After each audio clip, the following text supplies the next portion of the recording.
Hi, so Alma 36 is the beginning of this father's counsel that Alma's giving to his sons during the Passover, we think.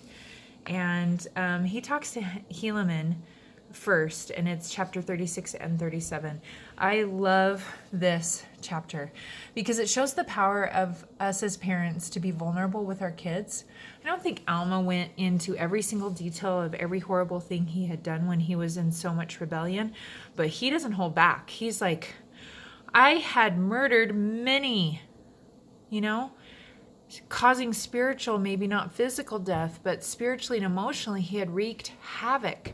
And he's really honest with his son about how hard it was to kind of come through that. When he went into this spiritual coma, he was so aware of all of his sins.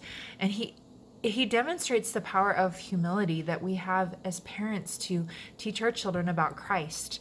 And some people have criticized that maybe there's a discrepancy here because in Mosiah, it says in Mosiah 27 that there was a 2-day, 2-night reference of his spiritual coma. And then now in this chapter, he talks about 3 days. And there's not a discrepancy. So the Mosiah chapters are referring to the days that the priest fasted when Alma was in this spiritual coma. That was 2 days and 2 nights. But what Alma is saying now in this chapter in 36 was, I was under this horrific turmoil for 3 days. No discrepancy there.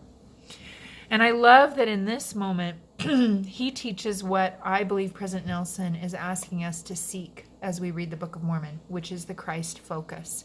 He talks vividly about his godly sorrow, but he's not in a shame story. He's aware of his godly sorrow guilt. So he's aware of the destruction he caused by his behavior. But he's not saying I'm horrifically horrible. He just said what I chose to do was horrific. And he talks about how on that 3rd day, it was, oh, Jesus, have mercy. It was the thought of Jesus that pulled him out. And so my invitation to you and to myself is this, that we teach our kids with more honesty and vulnerability, and we teach them what source to turn to. This chapter is written specifically to show us that pattern and the power of that vulnerability and humility. Also interesting about this chapter is a chiasmus, which is a poetic device, and I don't know if I'm saying that correctly, but John Welch, who's an expert, says that this is evidence of how gifted of a writer Alma is, and that this didn't just accidentally happen. This complex pattern is very purposeful. So basically the chapter starts with keep commandments and prosper.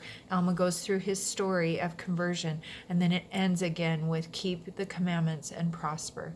So my invitation to all of us is this, not to stay in shame, but to go to guilt. Godly sorrow helps us change our behaviors. But as we look to Christ with a broken heart and a contrite spirit, with true repentance, there is always hope.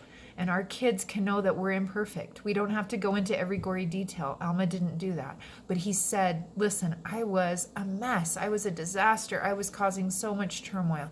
And I found Christ. I hope that helps you in some way, having a dinner conversation or a family home evening lesson or a gospel-centered, focused discussion on Sunday with your kids, that they will know what source to turn to as Alma taught Helaman. And I'll see you tomorrow.